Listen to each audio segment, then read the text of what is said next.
So in the next talk, we have Ander Gomez from INTIA, the Institute of Agri-Food Technologies and Infrastructures of Navarra.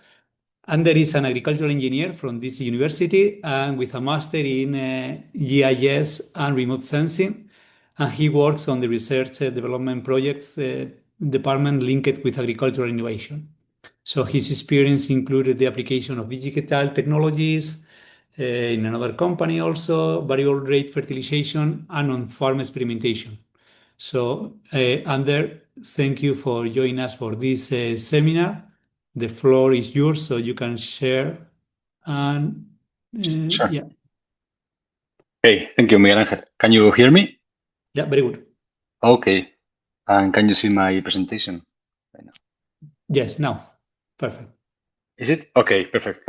Okay, so yeah, you did introduction, so I don't need to say too much about this. It's just, as you said, INTIA, which is the Navarra Institute of Agri-Food Technologies and Infrastructure, we are working in one. You will see in a couple of slides, but I will talk you about how we do the applied innovation, a little bit about digital technologies, and I will focus my presentation on variable rate fertilization and on-farm experimentation. I will get to it a little bit later.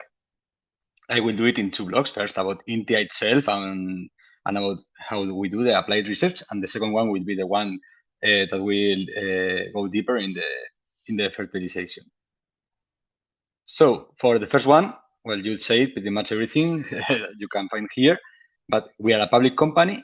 We are part of the Avast Business Corporation of public companies in the government of Navarra. And just in India, we are like 280 workers. The last data I found. We've been working for about 40 years. Before that, we used to be different companies, but there was a merge a few years before. So you can still see that we have many different focuses on our work. Coming from those different companies, we work in irrigation infrastructure and development. We work in value chain, no, in product valorization, certification, and etc. And the two I will focus in this presentation are the innovation and technology transfer, as you said, and also the personalized advisory and consultancy service we have, which we think it's really, really important to keep in contact with the farmers, with the cooperatives. I mean, we have some people working on even if they are INTIA workers and they come to our building sometimes, but they do their main workload in the cooperatives and in the fields. They're always in contact. So it's a very good way to transfer our knowledge and the experimentation we do, and to come back with some of the needs of the sector. No? As you can see here in this slide, where I'm trying to show you this process that we follow. No?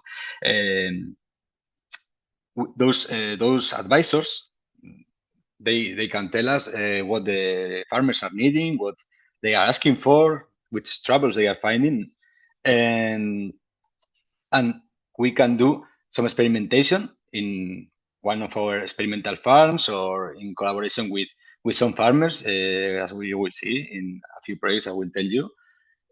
So we test technologies and solutions, tools we want to try. We generate applied knowledge.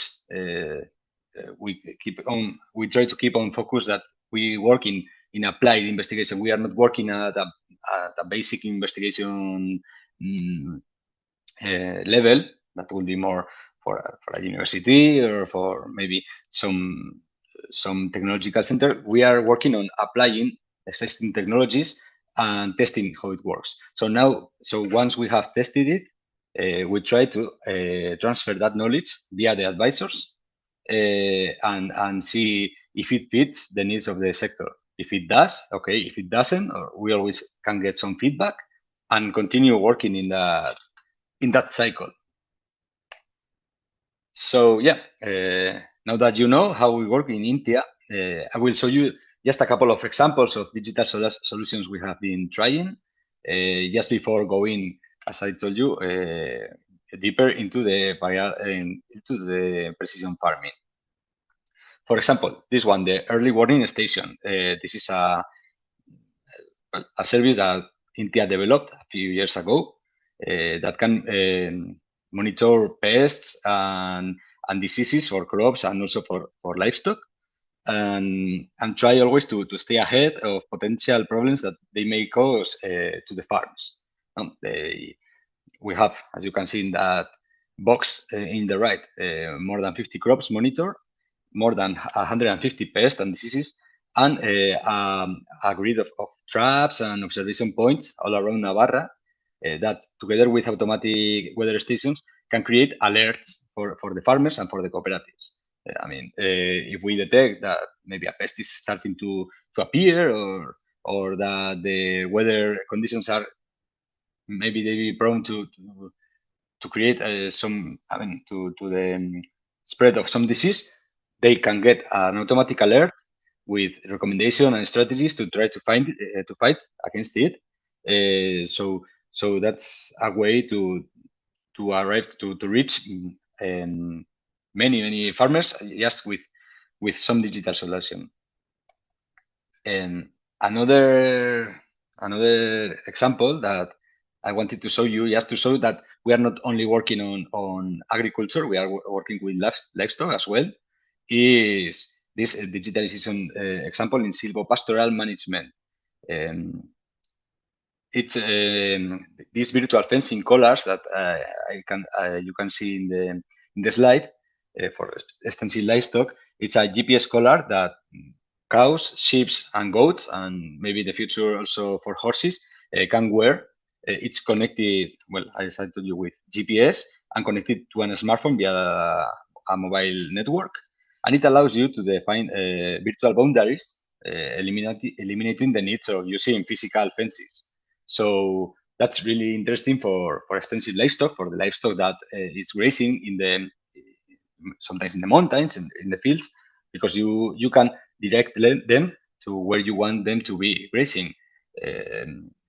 Also, that way you can control them, and also you get data every 15 minutes of the position they are going to.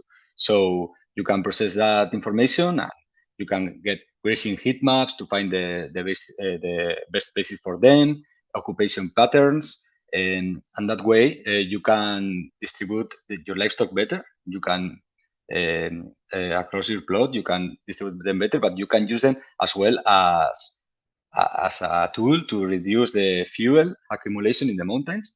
So if you have some places that the wildfire risk is higher, you can lower them thanks to this, because you can use the collar to bring them to that place and make them graze more intensely. So that's it for those two examples. Now I'm going in deep into the precision farming, specifically in variable rate nitrogen application and on farm experimentation. When I talked to Miguel Angel, he told me that most of you will be in your second year of these masters, but maybe some of you just are starting the master. So I decided it would be a good idea to give a little bit of a context and definition of what variable rate application of fertilizer is. So why are we talking about variable rate? Why is it important? Well, in this slide, you can see about the context that there are two main reasons. One of them being the geopolitical situation, that another one, the environmental regulations. That make both of them make us think about how to reduce the use of external inputs, and in this case of the fertilizers. About the geopolitical context, you know that the situation in the last few years, it's been changing really fast. The prices the energy prices, and with energy prices, which is really closely linked to fertilizers, the price is going up really fast. You can see in the graph in the right, I took some data from the Ministry of Agriculture of Spain. And in blue, you can see how in the last 20 years, one of the most used fertilizers here, urea, has gone up really fast. In the same time, That's the price that the farmers are paying for the fertilizer. Okay, the price that the farmers are getting when they sell the products, in this case the barley in orange, has also gone up, but it's not going up as fast as the prices as the cost of the inputs. As you can see, in 20 years, the barley price has gone up maybe from 15-ish euros for each kilo, for each 100 kilos, sorry, to 22, while the fertilizer has gone from 25 to more than 50. It doubled its price. So if we continue this way, and depending on external input, it's not going to be sustainable, economically sustainable, but also environmentally, because, well, there are some regulations that try to prevent the contamination, the pollution of our soils, of our water bodies, and using the fertilizers in a more optimal way can reduce the loss and the amount of fertilizer that will arrive to the water, for example. And it's also so it's important to try to reduce it and to use it just where you need it. That's what brings us to the variable rate application of fertilizers. Talking about it, I mean, traditionally, it used to be a single rate applied all across your plot. You choose the rate, you use the spreader, and you applied it the same way. Nowadays, with precision agriculture, what we are trying to do is we are able to discriminate between different zones and choose a different rate for each one. So we are trying to do that because it brings a few benefits. You see them. We are reducing the input cost because we are being more efficient in the use of fertilizer, and we are also reducing the environmental impact, as I told you before. So we are working on this way. And so later on, I will talk you about the workflow that I will follow to apply to implement this variable rate. But let me first talk to you about a couple of projects I'm working in because they are really closely related, and you will see a little bit of the issue that we can find. No, both of them started in 20. I mean, after last summer. So this is the first campaign we are working it. Unfortunately, the harvest time is about to reach, but it's not here yet. So I don't have the final results of this year. But well, I think it will be interesting to see. This first one, Agritech, is a SUDOE project, meaning it takes place in different regions of Portugal, Spain, and southwest of France. And its main objective is to drive the digitalization of the agricultural sector, but as each region can give their own approach, here in Navarra we are working on variable rate fertilization. And here we have identified a big issue, that it's that while many farms already own the machinery that it's ready for precision farming, they really, just a few of them are actually making use of it. And we talk to them why are not they are not applying the expensive machinery they bought, and they are using it as they did with the one before. And they tell us that there are many operative barriers. For example, it's not common to have all the machinery from the same brand in the farm, and that it creates big compatibility issues. And implementing also the variable rate is quite time consuming, especially in the beginning. You have to realize which format you have to use, how it has to be called, where you have to put it, so it works. And it always comes when the fertilizing season comes, which is a really heavily, I mean, the workload of that season for the farming is quite high, so they don't have time for it. That's why our approach it's been to give them a technical on-site support. I mean, being with them, trying to help them, making it as easy as possible for them, and creating protocols so other farmers can apply them in the future. And we are also testing some digital technologies to try to make it easier as well, like JD Link is a modem that tries to connect different brand machinery so they can communicate in between each other and make it easier. You don't have to go with your USB with the information to the tractor and then to the computer. It just sends it. So what we will see some platforms with artificial intelligence. We'll see which one of them or if some of them really works and makes it easier. And once we have some results, we will start working on demonstration and knowledge transfer to other farmers. Okay. So the other project, well, the issue is the same. But this project is a live Fertiwise. Well, it's called Fertiwise. It's a live project that has the same issue, but a little bit different perspective. The main objective of this one is to demonstrate the benefits of the variable rate application of fertilizant to encourage its uptake. We want to demonstrate that it can positively impact on the farm's performance. So how are we doing this? Well, the approach is that we are using, as I told you, I mentioned before, the on-farm trials. I will go a little bit more in deep in these on-farm trials a little bit later in the presentation.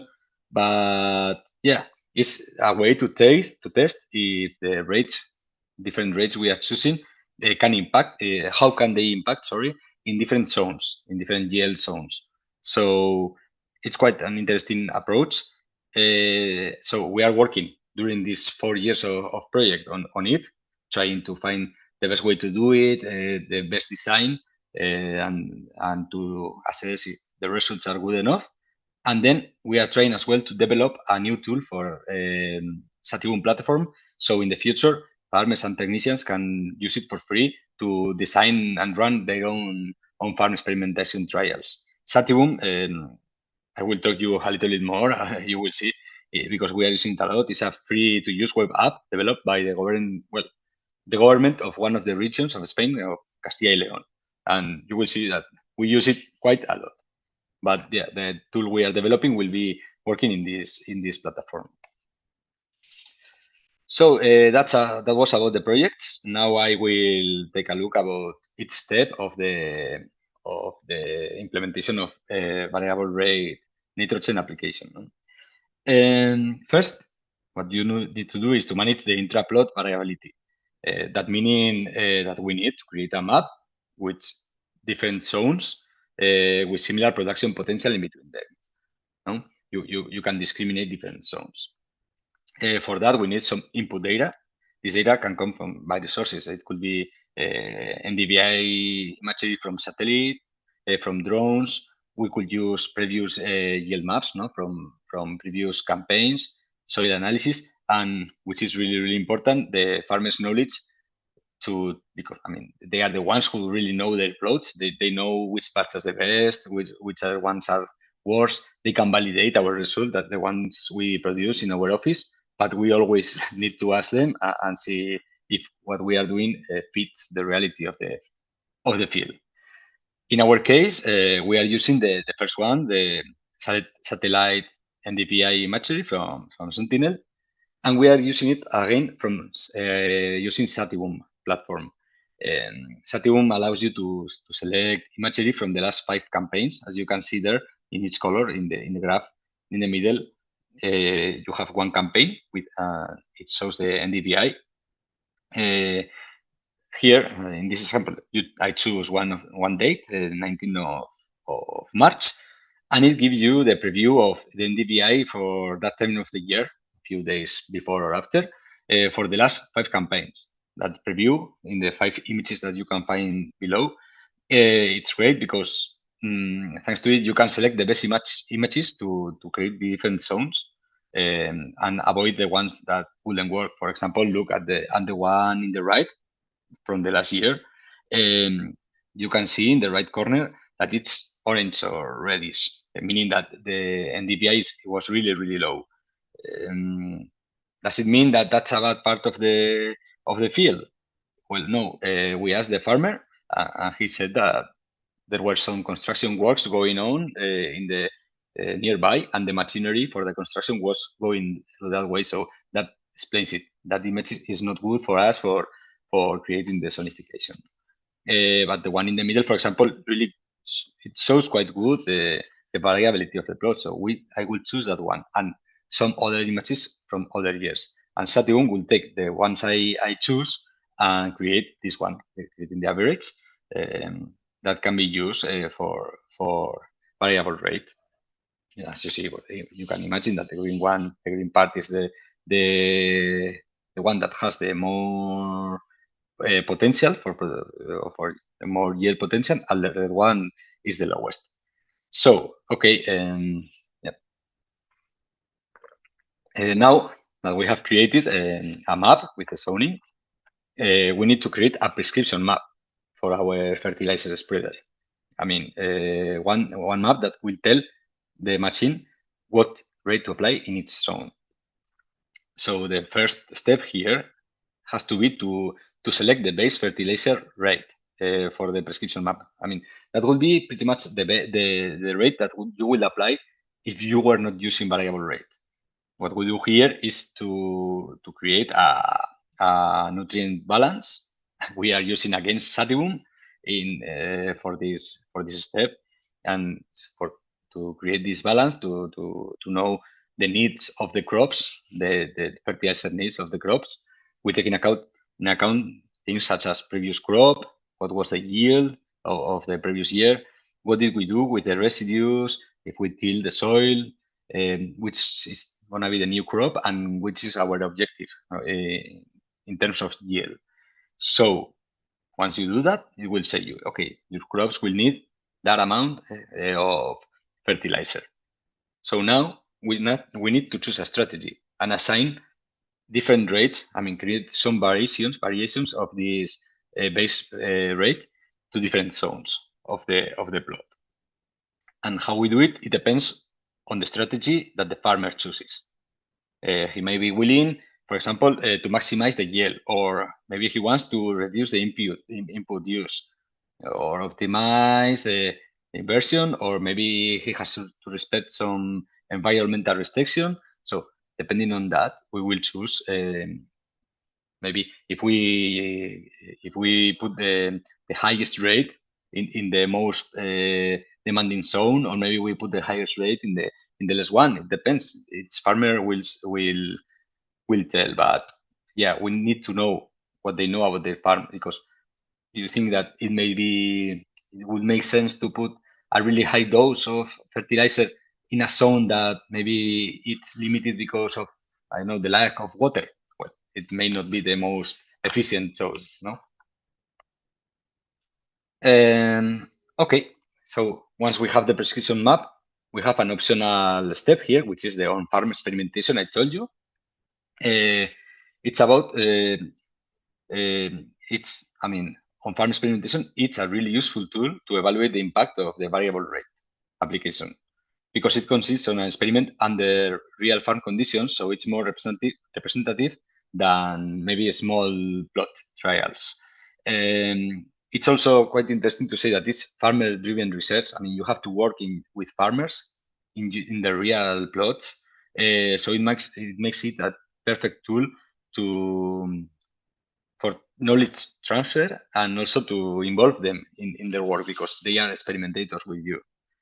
Here you have an example of how it could be an on-farm experimentation essay. This is from one of our experimental plots, INTIA's experimental plots. What we are trying to do, I mean, keep in mind with on-farm experimentation, is to test each of the fertilizer dose on each of the productive zones. So in the left, you have the potential yield zone map created in the first step we saw. In the middle, there is an example of a prescription, one of the approaches for a on-farm experimentation prescription. This one is striped. You see, it's all stripes. So it crosses with each of the zones, and you see all the combinations in the right. But it could be any other design, like the small blue one in the middle as well, which is more of small plots inside of every zone. The objective, as I told you, is to design it so you create different combinations, the ones that you want to study.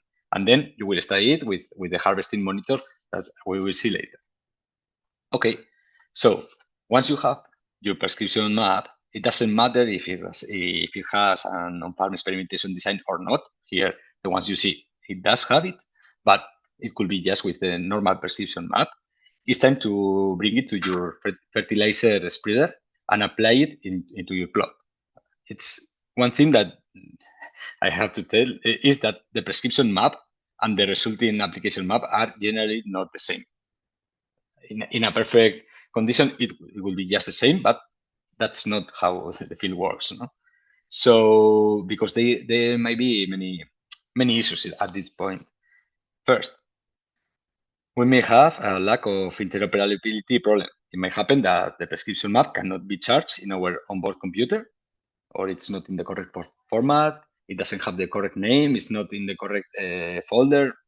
There are many cases. In this case, the work has to be done. Fertilizer has to be applied.